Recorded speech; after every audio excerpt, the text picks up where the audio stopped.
I feel that a lot of people take anxiety as a bad thing, and in the majority of the time, it is, right? I just feel it is. But when you use your approach, when it comes to, okay, how do I control this? How do I manage this in a way that I'm not feeling bad about myself? Because here's the thing, everybody gives you an easy, simple things to do. Because at the end of the day, these exercises are very, very simple, but you don't see results right away. It takes time to build the whole thing, and as you said, slowly but surely, you're going to get less and less anxious. What have you seen in your approach in your life and people that you have coached? What are those techniques that might sound too simple and yet they are very effective?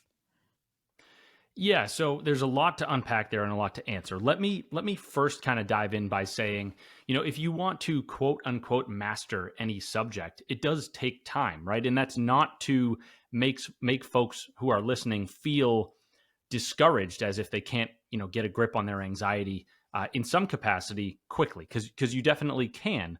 However, I think what you were referring to, right, where it's like if you just get a couple simple strategies, you may still find yourself falling into anxiety and then getting frustrated because you're like, oh, I thought I had the answers, right? So a lot of the work that I do it revolves around helping folks come up with an anxiety toolkit, is how I like to say it. And that involves basically coming up with different perspectives and different tactics on the high, medium, and low level. And what I mean by that is, so on the low level, right? That's basically saying when you are anxious, what is something that is actionable that you can do right now to mitigate some of that feeling, right?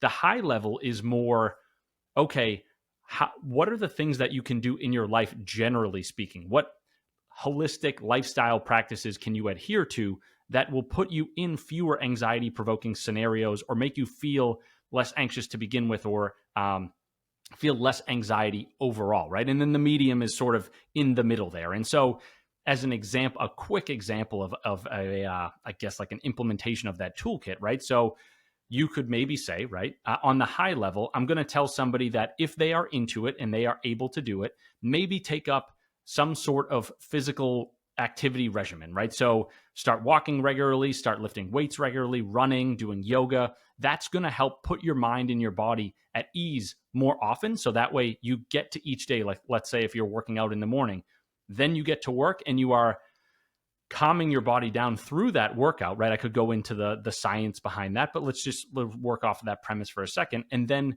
so if you're doing that in the morning, you're showing up to work each day a little bit more calm, in a better headspace, right? And then when you encounter certain triggers in your environment, those things might not necessarily send you into the rabbit hole, so to speak, right? So then, if we were to say something on the low level, just to keep things quick and easy here, we'll skip medium for now. But you kind of get the sense that this is a gradient, right? Where you're coming up with tactics that sometimes are really concrete and actionable, and others are more that high level, oh, I'm meditating regularly and putting myself in a better state, So going back to the low level, or thinking about the low level, in my book, I talk about 10 different tactics that we can enact when we're feeling anxious to walk that fear back a little bit.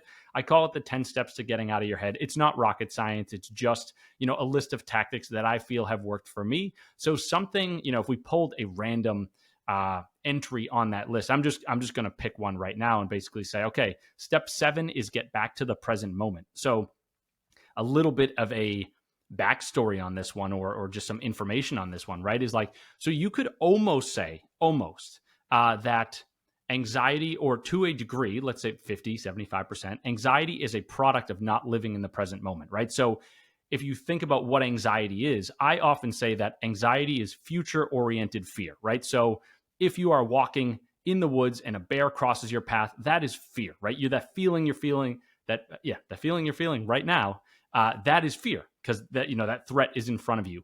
Anxiety is more feeling fear that you are going to encounter a bear in the woods 2 weeks from now, a month from now, a year from now, right? So it's sort of threats that are in your mind that aren't really, really in front of you at the moment.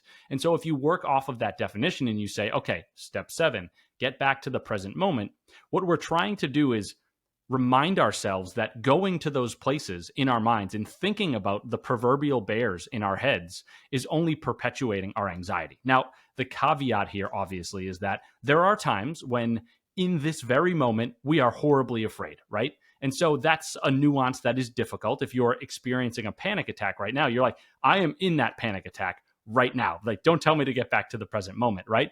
But the overarching theme is the less often that you go to those places in your mind and think about things in the future, the less anxiety you will experience. So that's kind of the high level approach there. What's up, everyone? If you enjoyed that, then press here to watch the full unedited episode.